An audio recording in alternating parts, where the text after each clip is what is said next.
Hi, everybody. We're the Spiritual Gaze, and we have your weekly Cosmic Tarot forecast. We are here to help usher you through the not insignificant energies of this week of Pisces season. It's a hell of a drug, Pisces season. The skies are busy, y'all. There's a lot going on. You feeling that Pisces season fantasy? Just want to disappear into another world? Occasionally. Into some beautiful books or some beautiful stories, some other worlds. Trying not to disappear into beautiful disasters. That's also very true. But there's some actually really lovely astrology, powerful, but uplifting. And so we want to give you a sense of what to expect over these next couple of days. Because couldn't we all use a little uplifting energy right now? Ooh, you said it, honey. Yeah. So let's start with the new moon, because that happens on Wednesday. So it's a new moon in Pisces, answering to Jupiter and Neptune in Pisces. And the sun and moon are just a couple of degrees away from Jupiter in this new moon. Right. So it's almost conjunct, but not quite. The sun-Jupiter conjunction, also known as the cazimi, when Jupiter is in the heart of the sun, that'll be on Saturday, which is a big breakthrough of optimism, which fuck knows we need right now. So that's Saturday. But the new moon is a great time to start to make some real plans and set some real intentions for yourself in a spiritual, creative way. And because it's answering to Jupiter in their home sign, you will find yourself less impeded to allow this dream to take place. Yeah. And if you remember, Pisces is all about dreams, right? And the dreams we have for ourselves, for our lives. And because of the Venus-Mars energy, which we'll get into even more, but they're traveling together right now. So there's a lot of action around our passions too that are activated through this new moon. So, what is the dream that you're really passionate about right now? The dream for yourself, for your life, for this world, and what you can be doing to help activate that. So this new moon is a good time to really do some energy work around that for yourself. Yeah, it's a really sweet new moon, and it's a really powerful one because you have the sun and the moon in the sign of Pisces answering to Jupiter. So you've got a lot of luck on your side. You'll want to look at your own birth chart and get a sense of where is Pisces in my own birth chart, because that's where that new beginning really wants to take place. Yeah, but you're watching this, so you're witchy. Get into it for this new moon. Do some sort of deep meditation work for yourself, or do some sort of water ritual ritual for yourself. Yeah, cast a spell in the tub, get to the ocean. Even a bucket or a glass of water will do if that's all you have access to. A shower, do a shower spell, honeys. But really using the water, remembering what the water does. The water cleanses, but the water also nourishes, right? We water plants that we want to grow. So think about the symbology of water as you work with whatever new moon ritual you're feeling compelled to do, and play with it. Yeah. Now, the following day, we do have both Venus and Mars passing over Pluto. Yeah, they go through the Pluto portal. Yeah, exactly. Which, can be a heavy energy for sure. Yeah. Pluto is transformation, destruction, tear it all down so that we can start again energy. So, when you have Venus go over there and Mars, it kind of comes knocking on your door, because those are those personal planets, right? So you may find in your relationships or in the activities that you have to take part in during that day in particular, that there is some real need for either deep shifting and change externally, or some real soul searching awakening energy for yourself too. Yeah.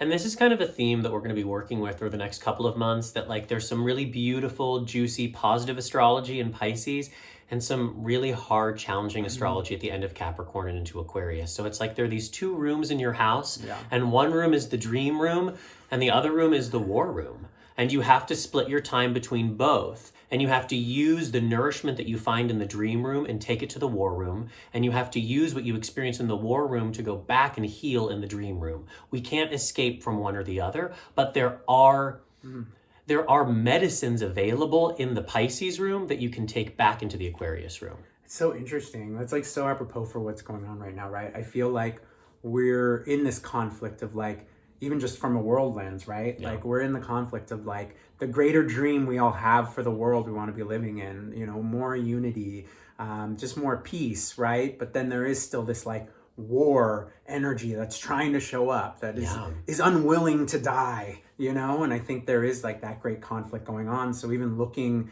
at your own life, you know, where are you still at war with yourself in a way that is impeding the dream from like really taking root?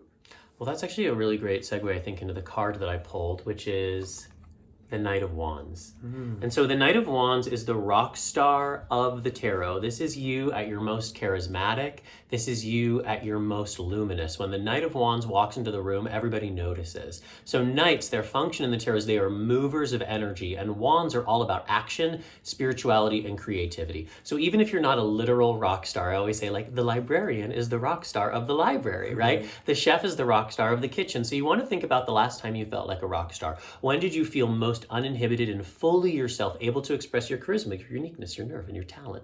And so the idea is that all of these energies that are happening this week are trying to free us up so that we can be our most authentic selves uninhibited, and that we can move the energy of our dreams, of our action, of our passion, of our sexuality into motion. You can see, you know, this knight is moving. This horse is speeding along. And so your job is to figure out what is impeding you from moving forwards in a way that feels unfettered and graceful and free. We have this Mercury-Saturn conjunction that happens just a little after the new moon. And so that's the mind coming into contact with our fears and our restrictions and our limitations. And we have to accept before we can change. The paradoxical theory of change is that you can't change what you haven't accepted. You can only start from where you are. So we need to acknowledge where the fears are, where the restrictions are, where the doubts are, and then from that place of acceptance, we're not surrendering, we're not waving the flag, we're just accepting this is true. This is where things are starting from. Like you accept the rain outside, you put on a raincoat, right? Yeah. So Mercury-Saturn is accepting the fear and the limitation and accepting the work. What is the work you have to do to free yourself, to share your light with the world, and be that Knight of Wands figure? Because babies, we need you. Yeah, girl, but you got to do the work. We need your work. You know, we need you to really put yourself to the test, right? What you're called to do. And we do have this Mars-Venus conjunction too. That's happening at 0 degrees Aquarius. It's a big week. So with that too, I think, because then those are answering to Saturn. Yeah, right? Totally. So yeah, on Friday, Mars and Venus are conjunct again, and they're basically holding hands as they step out of Capricorn into the electric night sky of Aquarius. Yeah. And it's right at 0 degrees of Aquarius, where Jupiter and Saturn were conjunct in December of 2020. Yeah. So it takes us back to December of 2020, and it reignites our passions. It brings in people that might help us to bring them along. But it also, yeah, as Angel said, it has these planets answering to Saturn in their home sign of Aquarius. And so we are more aware of the work we have to do to set our passions free. Yeah. And the work that we're supposed to be bringing into the collective. Yeah. You know? And it'll be nice to have Mars and Venus moving through Aquarius. Ooh, yeah, it'll be better than moving through Capricorn, where they've been for so long. Yeah, you can start to feel a little more connected to others. Yeah. And to, you know, this world where you might have felt a little more isolated. Yeah. Think about like the technique.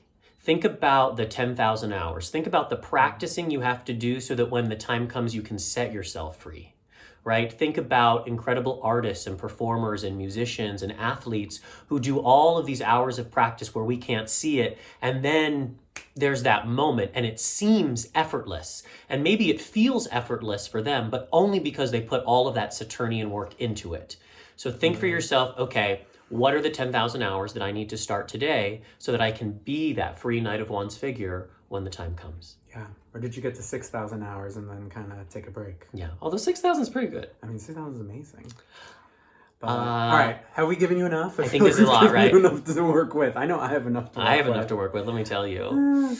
But anyhow, we do want to bring up the fact that our Cosmic Healing Retreat is happening in Joshua Tree at a beautiful property that borders up to the national park, and we're doing y'all a solid. And we've extended the early bird sign-up deadline through Friday. It just felt right to do, given all the astrology that's going on this week. So we really encourage you to sign up, and you can save some money. Of course, you can sign up after the early bird special is no more. Yeah. but we always want to do what we can to save you some monies. So And the exact date's May 6th through 9th, right? May 6th through 9th in Joshua Tree, a Friday through Monday. All your meals are provided. There's all the information, including a tentative schedule of events and rituals on the website. So check that out and reach out to us if you have any questions. Yeah, it's going to be a good time. Hope to see you there.